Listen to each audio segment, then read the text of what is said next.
if you look at Kolkata's approach, or rather Kolkata's path to progress, Joy, uh, first leg of the tournament, 2 wins, 5 losses. You really tell yourself we're up against it. Second leg of the tournament, just reverse the figures, simple mathematics.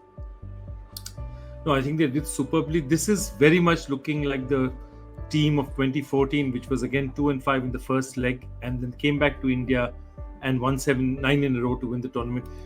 They might have lost 2 games, but they didn't really lose that much momentum. One of them was a close game, and these things happen.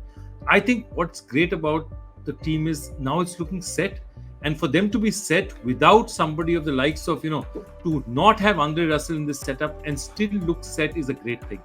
There's still a couple of worries for them. I mean, I still feel Dinesh Karthik and Owen Morgan are not quite right there. But their top 4 is giving them value. Their bowling is giving them value. So if all you have to solve is maybe 2 middle order places, I think as a team, 9 out of your 11 places are picking themselves. I think that's a very good place to be. And the fact that this pitch suits you more than it suits any other team. I mean, bar none. No other team enjoys the surface as much as KKR does.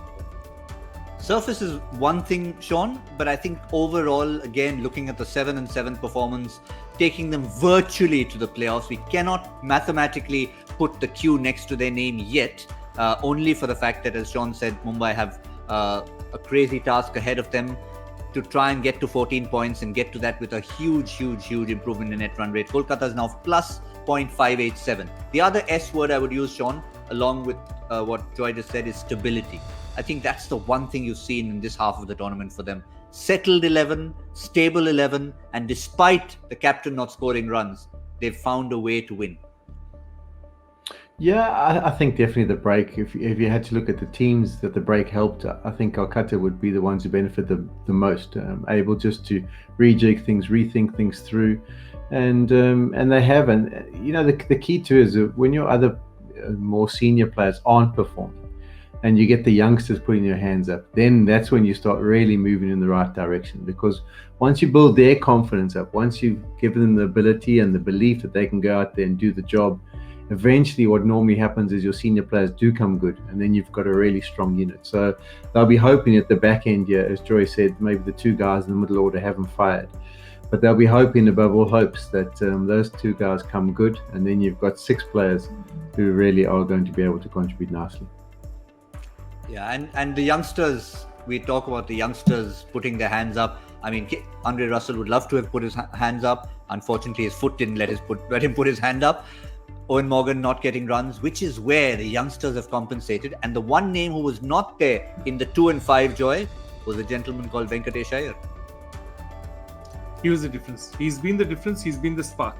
And he's done everything. I mean, even in matches where others have done well, he's given them a start, or he's come and bowled a couple of crucial overs. He's got a couple of catches. He has done a lot of things for them, which I think, he's given them an overall performance which very few people. He has to be called. I mean, all the others were there and they were still struggling. So somewhere, he was that last piece that made them competitive. And really, I have to say, you cannot give them any money. He has to be given the maximum credit for being what it is. Of course, along with Brendan McCullum, because I think one other thing happens. When you're a very young team and you're 2-5, Brendan would have come back and said, you know what, we're done. Don't worry, go and play your game now. This season's over. Play your natural game. Take it one game at a time, and let's see where we go from there. And I think that let's see where we go is what's made them so successful.